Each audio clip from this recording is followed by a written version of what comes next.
y'all. No, it ain't Lil Jon. McNeese off the Heath. Know y'all been wondering where I been?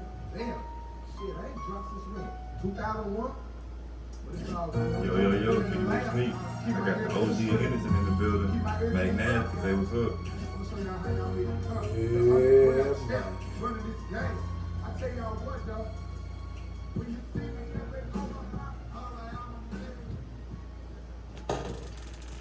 what it do? What you got going, Camo?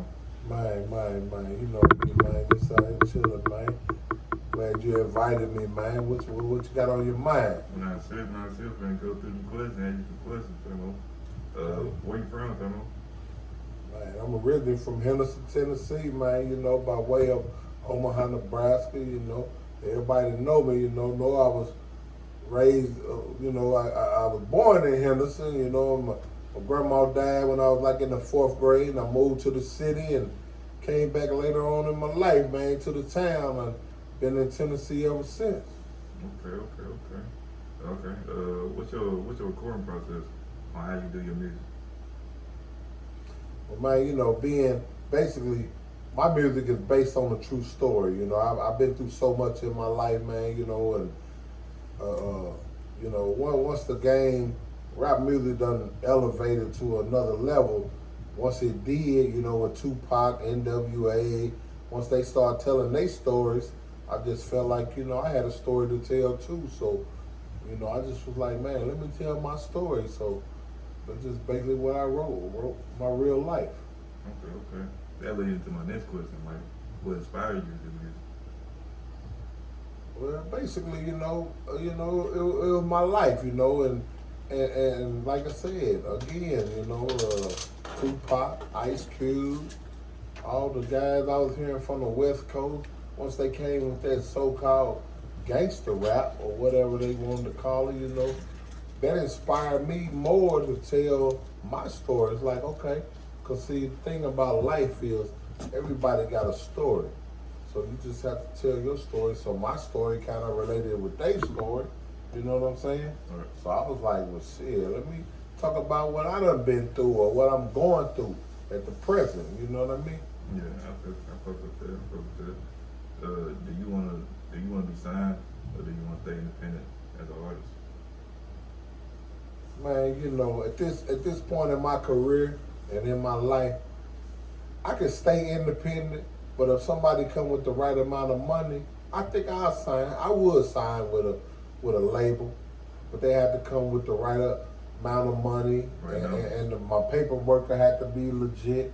Cause I done been through all the pitfalls in the game. I was signed to a label before, so I know what happened with that ordeal. So at this point, I just push my own music, spend my own money, and I do it for the love of the art. You know what I'm talking about? Yeah. And the reason I asked that question because it ties into my next question. Like, do you want to be famous? No, I don't want to be famous. I've never wanted to be famous. I only wanted to be rich, and I still want to be rich. You know what I'm saying? Which I'm hood rich anyway. You know what I mean? Whatever they consider hood rich is. But I want to be rich where I can buy my sister a house, my sisters, my brothers, and take care of my family. I want to be on that level where I can take care of all my loved ones and I'm still straight. You know what I'm saying? But right now, I'm good in life, period. Because my life is not based on just rap alone. You know what I mean? Because I've never just depended on the music to make me who I am. You know what I'm saying? I've always still got out here and took care of business. You know what I mean? Yeah, that's what it be. So, what can we expect in your near future with your music? As far as in the near future, man, I'm about to start dropping number mixtapes, man, because I just can't stop rapping. I mean, my boy Too Short, he dropped a song years ago said can't stop rapping. Now I feel it more and more because I just can't stop rapping because I've been doing it since I was 14. I just picked up a paper and a pen when I was 14 and started writing my own music. I ain't got no ghostwriters, which everybody know that. I just rap about everyday life. So You can just expect more mixtapes, nothing but mixtapes. I'm not trying to drop no albums. You know, I hope I can find me some younger artists in the near future because I feel like West Tennessee, especially Jackson, Tennessee, that we got a lot that's finna break open. You know what I'm saying? And it's gonna be a lot of talent that's gonna get discovered. So I just hope I'm a part of that era, man. You know what I mean? Yeah, I'm glad you said that. I'm glad you said that. Because my next question is, you got any local artists you want to do any work with, like in the area, like? Yeah, you know, it's a few little young cats I've been looking at, a few cats. You know, like I got a little brother, man, C Dollar. Some of y'all know he doing his thing. ST, Cottonmouth, you know, they doing their thing out here. You know, and I just my thing right now is trying to keep them motivated right now because they in their mid-30s, you know, and like I tell them, man, y'all ain't getting no younger. And Right.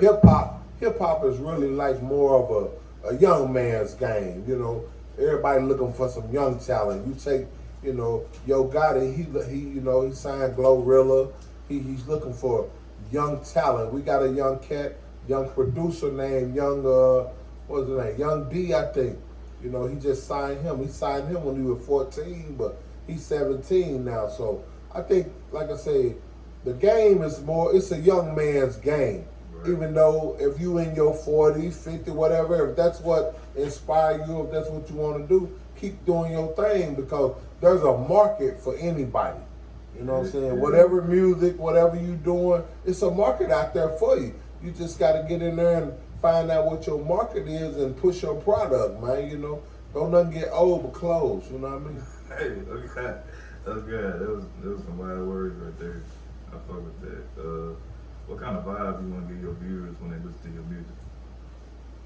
Man, when they listen to my music, they gonna get motivation, nothing but motivation. Cause they're gonna be like, man, this cat's spitting some real shiggity. You know what I'm talking about? You know what I'm saying? Yeah. They're gonna make them get up off their ass, be like, damn, I've been slacking. I feel what he talking about. They might have been in a dark place in their life before. Then once they listen to my music, they'll be like, damn, because I'm telling them about a dark place when I was at it. You know what I mean? I was at a dark place in my life. You know, my life ain't been all pieces and cream. So that's why I try to come with the real, to motivate and elevate everybody or anybody, you know. Right. So when you hear my music, man, I just want you to be like, hell yeah, I'm finna get out here and go get that money. You know what I'm saying? That's what I stand on, is getting some money. Right. You gotta, and into that, you got a global artist that inspires you to do music, like Ice Cube, Tupac. You know what I'm saying? Yeah. OGs in the game. Oh yeah.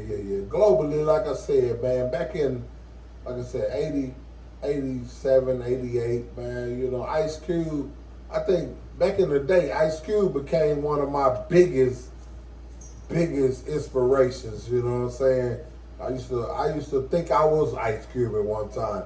You know how when you young, you be like, I'm Michael Jordan. You know, you think you Michael Jordan on the court. Okay. Some of y'all that might have been shooting ball think y'all Michael Jordan, but when I started rapping, I'm Ice Cube. I had the Jerry curl. You couldn't tell me I wasn't Ice Cube, and I was going hard, but you know, it was like Ice Cube, Tupac, E40. I definitely got to give props up to 40 Water, man. Yeah, you know, E40, man, because you know he was somebody that nobody could understand, but now, after all these years, he's one of the last man standing, and he's multi-millionaire, you know, got wine going and real estate and just, you know, so he was one of my big inspirations, man. But it's been so many, man, it'll take me forever to name all the ones that really inspired me. Rakim, KRS-One. See, I'm a lyricist, so I've always listened to lyricists, somebody that just wasn't with the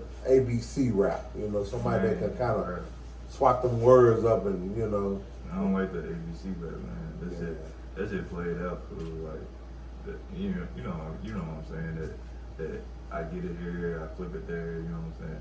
Bullshit, everybody already heard, and like, it's really getting old. People getting tired of listening to the same shit that they heard from the other artists that just played, you know what I'm saying, on the radio. Like, you know, switch it up, be versatile. You know what I'm saying? Yeah, I feel. But that's where we at today in hip hop. Today in hip hop, everybody's copying a certain style. You know, you got Pooh Shiesty, or you got Big 30, or whoever. Everybody's following a trend. See, I've never been a follower. I've always been a leader. You know, I try to set my own standard right here, and then, you know what I'm saying, take off like that. But, you know, I don't follow a lot of new age hip hop. You know, I like Drake. Drake is a real lyricist. If he's his own writer, you know, there's so many ghostwriters in the game. Right. Lil Wayne, you know, Don Tripp, one of my favorites. I'm listening to him. That's who I listen to every day right now. Don Tripp, like I say, E40, Be Legit. You know, I'm from the old school. Scarface. I listen to a lot of old school music, man, because, you know, a lot of these young cats just ain't really catching me like that. I feel you on that. Are you a part-time or you a full-time rapper? I'm a part-time rapper, full-time trapper. You know what I mean? Only way I can really put it, by, you know, I rap, you know what I'm saying? You know, I go in the studio when I want to go in the studio, go in here and drop a couple hits, and then it's right back to getting that paper, you know what I mean? So that's just basically how I live, you know, because, I mean, at my age, you know, I ain't trying to live a dream, you know, like, okay, this might happen, or you know, I don't have the energy to put into the music business like I once had when I was at a certain age, you feel me? Right. When I was at a certain age, it was like, this is my dream, this is what I'm chasing, you know, but I got grandkids, I got kids, I got a daughter that's a sophomore in high school, and, you know, I have to focus on realistic goals, you know, that she's gonna graduate in 2 or 3 more years, going out to college. I might have to come up with 10,000 or whatever, you know what I mean? Yeah. So I can't be done put all that into music when I've been doing this for 20, 30 years, you know what I mean? Right. So my thing with the music is not about money. It's not about money, it's about the love of the art. It's the passion that I have for music, you know what I mean? Right. I've never depended on music to take care of me financially, you know what I'm saying? Anybody that know me already know I've been living good for my whole career, you know what I mean? Right. Some of it come out music, some of it come out for, you know, just me being me, doing me. I'm a hustler, you know what I'm saying? I'm a gambler. I do what I do. Man, okay, I feel you on that. Do you market your music like Spotify, YouTube, you know, the ethnic like that? Yeah, I do. I do somewhat, you know, here and there. You know, I throw it on YouTube and Spotify, whatever. A lot of time, man, I put my music out there where it's affordable. Sometimes give it away for free. Because, you know, I just want people to hear something real. You know what I'm saying? Some people still living in poverty. You know what I'm saying? So I want to give them the game that I got. So they can be like, well, okay, damn, I can go to YouTube and listen to McNasty whole album. And ain't had to pay a dime. You know what I'm saying? But hey, I'm cool with it because it ain't hurting me. But I'm giving you something in your life to listen to. And you going to spread the word, you know, because I'm going to get my blessings, man. Because, you know, I'm a child of God, so I'm going to always be all right. You know what I mean? The game and the love. That's really all it comes down to. I feel on that. Much love for the game of hip-hop, man. Right. I'm 35 years deep in there. Right. I fuck with it. That's love. That's love and commitment. That's all it can be. But my last question for him that I asked everybody, are you a cap rapper? Am I what? A cap rapper. Cap rapper? Yeah. Meaning what? Do you lie in your rap? He said, am I a cap rapper? I didn't know what a cap rapper was. Yeah. I don't know. Ask the streets. All I can tell you is ask the streets about me. You know what I'm saying? I was this before rap even came in the play. You know what I mean? I'm connected with everybody. I'm connected with the streets, man. You know what I'm saying? So ain't too many rappers, especially local rappers. Because the thing about being a local rapper is everybody know you. So you can lie to the world and act like you did this and that. But you know, at the same time, you gotta come back to your city to your hood or wherever you at. Man, okay. You know what I'm saying? I'm really outside, man, with these people, man, you know. But nah, bro. I'm far from a cap rapper, man. That's what I'm saying. I'm on a whole nother page, man. I'm really outside, man. Right. I'm out here with them guys, man. They already know what it is. I done did time with them. I'm at the crack game with them. They see me at the club. They see me on the block. They see me in the street. You know, so ain't nothing cap about me, man. It's all real, man, 100. Well, I appreciate you coming out, Pelmo. Man, I appreciate you inviting me, man. You know what I'm saying? Anytime you need me, man, just holler back. We're going to get bigger and bigger, man. We're finna do big things out here. Yeah, It's your boy McNash. Kicking it with Sneak. Check me out.